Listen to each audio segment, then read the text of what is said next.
Hey everybody, today's supposed to be the National Observance of Veterans Day.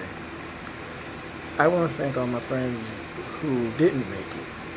And yeah, that's kind of Memorial Day, but they're still veterans nonetheless. I want to tell you guys a little bit about how deep I was in the dark rabbit hole, as I like to refer to it, when I was in Iraq. And that period of my life is before I met my wife that I'm with now. Well, the best wife I've ever had.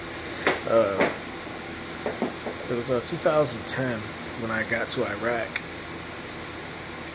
and I was in a really dark place. I didn't care if I came home.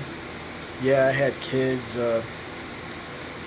Two which loved me dearly and still love me dearly to this day. Another one I'm not so sure about, nor would I care to make a translation on if she does or doesn't. You know, because we're estranged from each other. You know, so at that point in my life, I was like, you know what? Those kids would be better off without me if they got my soldier's life insurance, which is somewhere up in the 6 figures. So, I wanted to die over there. I didn't want to come home. I had nothing to come home to. There's no jobs in Michigan for me. My family was, the family I had was destroyed because my ex-wife was cheating on me. She, when I deployed to Egypt in 2004, she took my kids and moved in with a 17-year-old boy and his mother and father. Right. Coincidentally, that 17-year-old boy is now doing life in prison in Michigan for murder. Yeah, she can sure kick him. And also, at that time, I didn't want to come home. I just wanted to die. I didn't say it to nobody. You know, I went about life like I was the happiest person on earth, and I never gave them the idea that anything was wrong with me or that I was even depressed. You know, so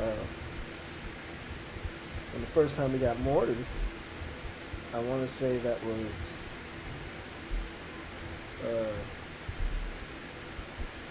like March 2010 when we got there. Or excuse me, March 2011. I take that back. So when we got hit, I wanted to run over to where the action was. But that's what I was telling everybody that saw me running towards it. You have to be, you know, I got yelled at for running towards it, and my sergeants were telling me, hey, get in a bunker, you dumbass. I didn't want to get in the bunker, I wanted to get killed. You know? Because I figured my kids, like I said, with the 6-figure soldiers group life insurance I had, they would have been better off, had a way better life. And yeah, I would have been finally happy at that time, because I wanted to die. Even today, you know, there was people that I came across that I knew by high and by, that's about it, that died over there. Guys from the Puerto Rican National Guard out of San Juan that didn't come home, an engineer battalion.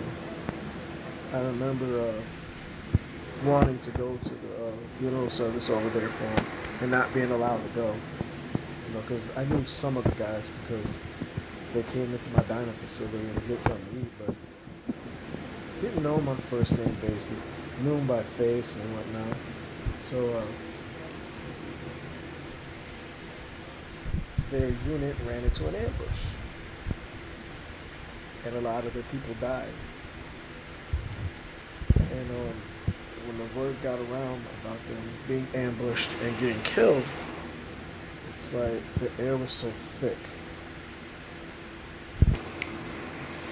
and that's the only way I could really describe that, was the air was thick. If you've ever been in a situation where you know it's sad and there's nothing you could do about it, you get this really thick feeling in the air, you know.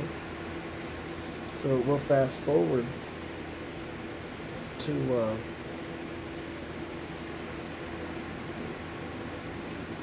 some months later in 2011, as I'm prepping to come home.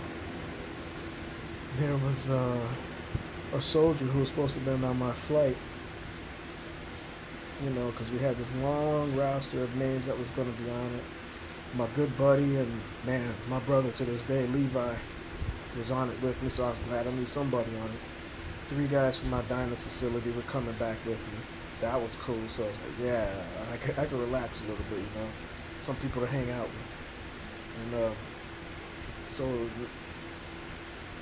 while we're going to the helipad to fly, to get ready to fly out, we're waiting and waiting and waiting, and we waited a couple hours later to find out a soldier that was supposed to be on my flight was found dead in his little housing unit. Sean Evans, and I'll never forget him. Young kid, he had a baby face, shorter than me, and I'm only like 5'4". You know, and Sean had this crazy, I mean, he was young. He was good friends with my wife. My wife knew him way better than I did. I knew him through a high-buy situation and me poking fun at him. Right, when I first saw him, I was like, damn, dude, does your parents know you're playing soldier, or did you tell them you was going out to fucking Boy Scout camp for a few weeks? You know, he laughed and it was cool, but he was murdered in his unit, in his housing unit. And to this day, we have an idea who did it, but I can't elaborate on that because his wife was the one that found him with his head blown off and tried to say it was a suicide. She was Skyping with her family, going nuts. Now, I know emotions make you do a lot of crazy things, but I'll be damned I'm going to get on Skype and talk to my family about my dead wife. You know, a lot of things that led up to that, you know, and it was just weird. Now, mind you, I also served in Operation Joint Endeavor in 1995 in Bosnia-Herzegovina. For those of you who are familiar with it, you know, that's a peacekeeping mission where the United States Army, 1st Armored Division, 1st Infantry Division, some of the 82nd Airborne was there, some of the 101st was there. But the 1st Armored Division was the first ones to cross over into Bosnia since the First World War popped off. And when we got there, you know, it was pretty heavy over there too. My first night at Camp Bedrock, we took some what sounded like 50 cal rounds. It was crazy because I go out and I run out in full battle rattle and just my underwear and brown t-shirt. And I look at the gate guards, you guys are gonna call that in? We're getting shot at. They go, they ain't shooting at us. You'd hear a whiz if it didn't. Sure enough, you hear just whizzing over our head, and I'm like, okay. So they never called it in. I went back to sleep. We lost a good sergeant over there. Sergeant Rodriguez, I believe his name was. He was out doing physical training one morning. Conducted it for his squad. And this guy was big guy. I mean, he had some pretty big fucking guns. And he was one of those guys that we call the PT stud. He had 300 points on his PT test. He could outrun guys 10 years younger than him, even younger than that, man. He was a stud. Yeah, so one day he decided to go for another 2-mile run after he'd already done 2 miles. This is how top shape this guy was in. He had a heart attack mid-run, fell out and died. Yeah, that was crazy, man.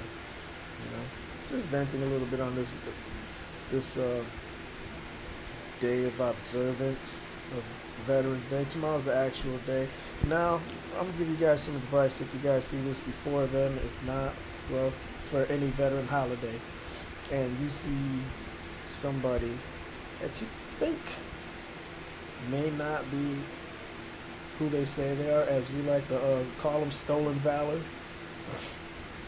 Ask them for their veteran ID card, what branch they served in. If you're a veteran yourself, you already know these things. But yeah, thanks guys for letting me vent. If you're new to the page, please subscribe. Give me, something to talk about. Send me something. Doesn't matter. I'll talk about just about anything as long as I have knowledge on it. All right, guys. Peace.